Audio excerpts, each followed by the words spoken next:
السلام عليكم ورحمة الله وبركاته كورنتي وعن أو ونكسن إدل كيمبا كسو دوادة جنالك حيل ميديا وحان مانتي لكاشاكين دونا قضبا هدي الجوكتيسو نولاشا wax badan ka bedelaya ayaka oo bilowdan waa koona qodobka koobaad ka fogow xaasadnimada ha xisaabinin waxa aadan haysanin waxaad ka fogaataa inaad wax xaasado waxaad haysanina ha xisaabinin qodobka labaad qof kama bedeli karid qofna kama bedeli kartid waxa asagu uu yahay kaliya waxaad bedeli kartaa oo wax ka bedeli kartaa naftaada qodobka saddexaad cadadaada maamul oo xakamee haddii kale ayada ayaa ku xakamayn doonta okey nabiga dhihi jiray calayhi salaatu wasalaam xadiidkii nabiga uu yimaado wuxuu dhihi jiray rasuulka ilaahay oo ii dardaaran wuxuu dhahay ha cadhoonin 3 jeer ayuu ereyga ku celiyay marka cadhadu ma wanaagsano qodobka afraad dadka u calool dabac dhibta haysatana la dareen tixgelintu iyo u gargaaridda dadka kale ama dadka goomoon ama dhibaataysan waxay kor u qaadaysaa shakhsiyadaada iyo dadnimadkaada qodobka shanaad naxariistu waxa ay dhistaa korna u qaadaa qofnimadkaaga maxaa yeelay wuxuu dhihi jiray nabiga calayhi salaatu wasalaam irxamuu fil ardi yarxamakum allahu fil samaa dhulka isaga naxariista cirku ilaahayna ka naxariisanayaa qodobka lixaad astaamaha muujinaya walaalnimadka gacaltooyada iyo saaxiibtinimada waxaa ka mid ah in aad la isu naxariisto dhibta mid haysatana oo ka kala la dareemo wakii dhihi jiray nabiga calayhi salaatu wasalaam almu'min lilmu'min ida ishtak nabiga muxuu yidhi calayhi salaatu xadiidku ahaa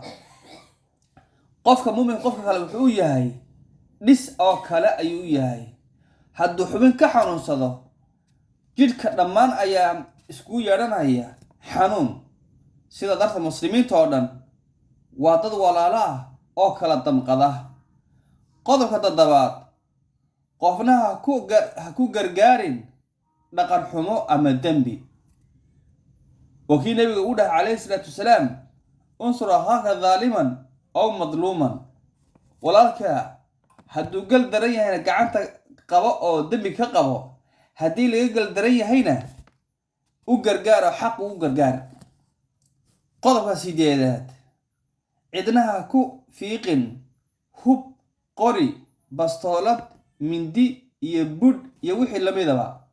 wakii nabigu dhahay calayhi salaatu wasalaam man xamala calayna silaaxa falaysa minna ninkii hub noo qaata oo nagu soo fiiqaa annaka sunnadana ka mid maaha sababtoo ah nabiga calayhi salaatu wasalaam wuxuu dhihi jiray hubka afka qabta ayuu dhihi jiray sida waranka oo kale iyo qodobka sagaalaad istusnimo waxa u iibsanin inaad dadka istus wax u gadato iska ilaali ha noqon dadka u iibsada dharka iyo qalabka xaragada si loo dareemo ama dadka kale u dareesiyo heerkiisa dhaqaale qodobka 10aad ha isku dayin in aad sir dhagaysato ha akhrinin waraaqadaha iyo dukumentiga dadka kale ay leeyihiin sida adigoo aad u rabin sirtaada in la ogaado qofka kalena ma doonayo sirtiisa in la ogaado qodobka 11aad wuxuu leeyahay waa in aad xadidaa xakamaysaa baahidaada jinsiga ah inta aadan dabar go'in guurso dhaqan xumada hadda soo kordhay waxaa ka mid ah gabar ama nin mid kasta xaas leh inay u hanqal taagaan oo halac u taagaan qofkan oo bilic ilaahay siiyey ayaa la arkaa. sidaa darteed waxay ahayd qaacido ayaa waxay ahayd waxaa suuragal ah man istacjala bishay qabla awaanihi cuuqiba bixirmaanihi ayay ahayd qaacida usuul fiqi ah.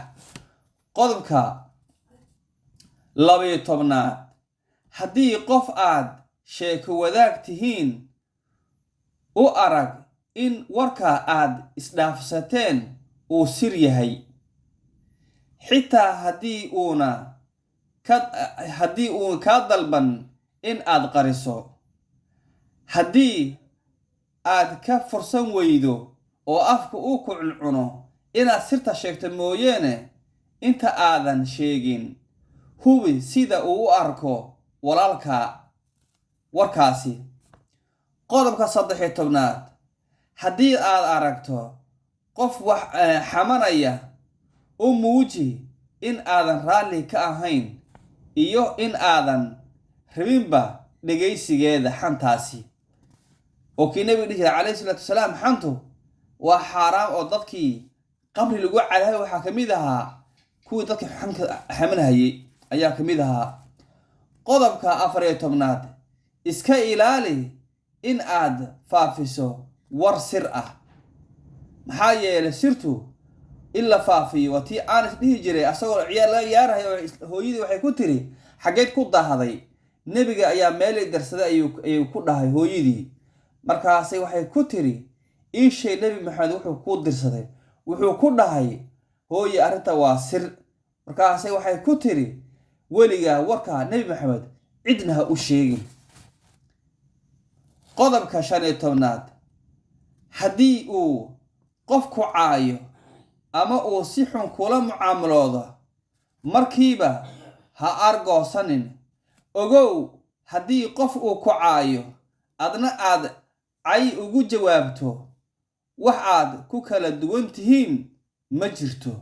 oo aan ahayn in aad ku kala yar horeyseen xagga dembiga.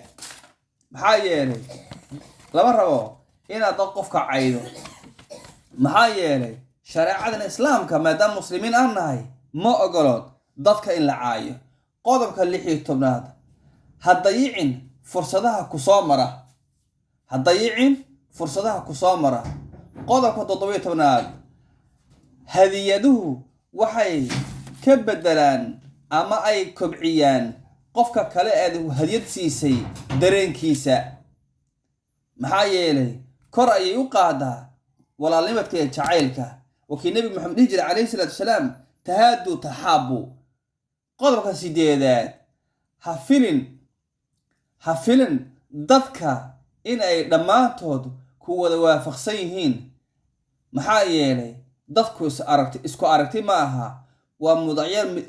أفكود بالغوط المامي رأي غوضة. قدرك سيالية تمنات نقوقف دبعسن oo dabeecad wanaagsan noqo